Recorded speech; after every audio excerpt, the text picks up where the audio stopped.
What's going on, everyone? So, talked a lot about Carter Bryant recently, kind of broke him down as a player, impact that he could have potentially on a team like the San Antonio Spurs.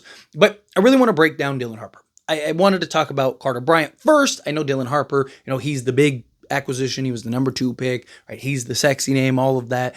But talked a lot about Dylan Harper leading into the draft. We all kind of expected him to be the guy in the draft. Carter Bryant was the unexpected. He was the one that was like a real surprise and real shocker. And one of the guys I was like hoping and praying that the Spurs would have been able to land. I mean, even the Spurs talked about how we didn't think he was going to be there. We didn't think we'd have a chance, and that they even considered trading up for Carter Bryant, right? So Carter Bryant is a guy I think that can immediately have an impact right now, but so can Dylan Harper, right? Dylan Harper is the guy that is supposed to be the next great superstar, right? He's the guy that's looked to come in, be able to have an immediate impact, but also be that superstar potential. Right? I think at worst, you're talking like borderline all-star guy. He was so impressive in college, right? His abilities to just create and, shot create and hit difficult shots and apply rim pressure and all that stuff. And so I want to kind of get into Dylan Harper, really break him down and analyze him more because, we actually have him now, right? Very different when you're talking about a guy that might, hey, they're probably going to draft, you're probably going to draft, but in this league, you never know. Now that you got him, talk about him, let's break him down. So Dylan Harper, again, talk about a guy 6'5", 6'6" in height, and he's also a guy that has a 6'10" wingspan, incredibly young, right? Guy that you could develop for the next 5 years and still only be 24 years old. So he has all the tools. That combo guard, the kind of guard that really fits in the modern NBA, right? That versatile, he can slot in at the point, be your primary playmaker, probably is going to be at some point that, right? He's probably at some point going to be, he is a guy that I do think can play the two, absolutely, but I think he's going to be that James Harden, Cade Cunningham, SGA type where, like, yeah, you can have the initiator or whatnot, right? Like, let's say they keep Stephon Castle. Because I do think at some point you're going to have to figure out what are you going to do with De'Aaron Fox, Dylan Harper, and Stephon Castle. I think Castle or Fox are probably the ones that are going to be out. We'll see at some point. I'm not saying that has to happen necessarily this year, but at some point you're probably looking to trade one, if not both of them. And Dylan Harper will be the kind of guy because he's the guy that you're probably going to want on ball. Be that playmaker, be that decision maker, be that guy applying pressure to the defense. One of the things that was incredibly impressive, especially for somebody as young as he is, was his craftiness at getting to the basket and applying that rim pressure, right? You don't see a lot of young guards in particular be able to apply the level of rim pressure with success.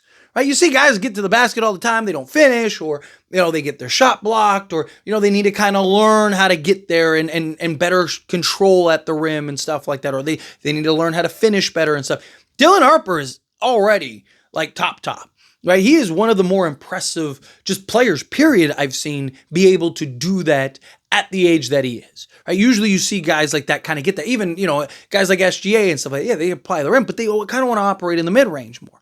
Right? Dylan Harper is a guy that I do believe can absolutely be a 3-level scorer and at a high elite level. Right? A guy that can stop on a dime, elevate, shoot over the top, get in the teeth of the defense, create that dribble penetration, collapse the defense, be able to knock down shots in the mid-range, as well as knock down the 3-ball, which is something that he definitely needs to work on, definitely needs to improve on. His 3-point shooting is probably one of the weaker parts of his game, as well as, him being able to defend at an NBA level. It's one thing to be able to self-create. It's one thing to be able to create for others. It's one thing to be able to be an offensive engine, but ideally you want him at least to be serviceable defensively, right? Like even SGA is a good defender. He's probably one of the weaker links in OKC, but he's still a good defender that can hold his own. So you want a guy in Dylan Harper to at least be good defensively, but he is a guy that could be that offensive engine for you. And his ability to really apply rim pressure, finish over taller defenders, be able to take and absorb that contact and finish at the rim, I do think is something that should only continue to improve and get better. And he might end up being one of the better rim finishing guards in the NBA even. I mean, he was already that in college, and most of these elite rim finishers at the guard position are nowhere near what Dylan Harper was in college. So if that's something that can kind of continue to explore and expand in his game, that is something that could be just massive for this team. But again, he's a guy that, also being kind of a lefty guard, right, kind of is very reminiscent of a lot of these, successful kind of combo guards. But he's a guy that has the athleticism, right? He's got the size, the defense, the speed, the quickness, the jump shot, NBA ready level, the ball handling and potential, tangibles, passing, right? He was a 97 overall on the big boards, on like DraftNet and all that stuff, which is very impressive. The consensus number 2 pick, all of that, right? But you need to be more. Right. So what are his weaknesses? Defensive rating, defensive win shares, which again, like I said, it's one thing to be really good offensively, be able to be an offensive engine. It's another thing to be able to lock down defensively and be able to get after and take some pride on the defensive side of things. Yeah, if you're scoring 25-30, but you're giving up, 23 to 25, well then, you're not having the impact on the game to the level that you want to, right? Or that you need to. 3-point percentage, which again is definitely a thing. Assist percentage to usage, assists, as well as win shares and free throw percentage. But again, these are all things that will improve over time. Just learning and understanding the vision out there on the basketball court, right? Which is why, not gonna lie, they could really use Chris Paul again, as just like an NBA vet, right? The problem is you just have so many guards. You just have so many, where do you fit Chris Paul in? If he was willing to just kind of be that, vet guy on the bench and just, hey, I don't even care if they pay, hey, here's $10 million just to, play in spots and sit on the bench, right? And just be a mentor for Dylan Harper. Just help him see the court in a way that he just doesn't see it right now, right? Being able to take that in. He already was working out with Giannis, just kind of learning, adapting, and growing. I love those things. But you look at, again, the strengths that were really highlighted. 2-point percentage, again, his ability to finish at the rim, his ability to apply that rim pressure, his ability to stop on a dime, shoot over the top, make buckets, right? All of those things are really good intangibles for him, and why I really believe he's going to be able to be a legit 3-level scorer. I think he's a guy that's going to have that ability.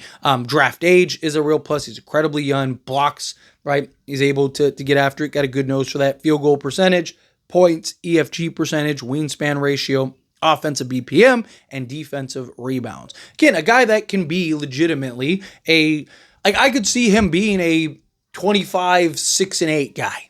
Genuinely. I do. I could see him, maybe even being a 27 to 28 point a game guy. Can he, if he, the kind of comparisons are SGA and James Harden and, Cade Cunningham and stuff like that. At the end of the day, he's going to be, Dylan Harper. He's not going to end up being any of those. But if he can be in a mold of those guys, right? If he can be half of what James Harden was, right? In James Harden's prime, but a better leader, better playoff performer, that would go a long way too. Because that was James Harden's problem, is just the playoffs, right? He just disappeared in the playoffs. Hopefully Dylan Harper's not one of those guys, isn't afraid of the big moment. But, this is a guy that, again, at some point you could be handing the keys to your franchise to, right? You have Victor Wembanyama. Victor Wembanyama is probably always going to be the guy. But, having that guard big man combo has been very successful over the history of the league. Right? Even for the Spurs. You think of Tony Parker, Manu Ginobili, Tim Duncan, right? Having that guard that can be crafty and create plays and hit shots and just be that offensive engine and take the pressure off of Wemby and make things easy for Wemby. Him and Wemby creating that relationship, I think, is very important as well, right? Having those two and their abilities to really kind of be able to feed off of each other, get a real feel for each other, and having that outlet, right? Wemby's a guy that, again, he's a big man, right? He's an incredible one, but he's a big man. He's going to need setup at times. You're going to need your guard to be looking for him and getting him and feeding them the basketball in the right spots and the right plays and whatnot, right? So that, to me, I think a lot of the success is going to come from how well that those two mesh, kind of work together, build together. And, I do think that, again, I think Dylan Harper has all the upside and potential in the world. Great athlete, great, scorer, right? A guy that can be your offensive engine, excellent rim pressure, rim finisher, a guy that's got good size, good length, right?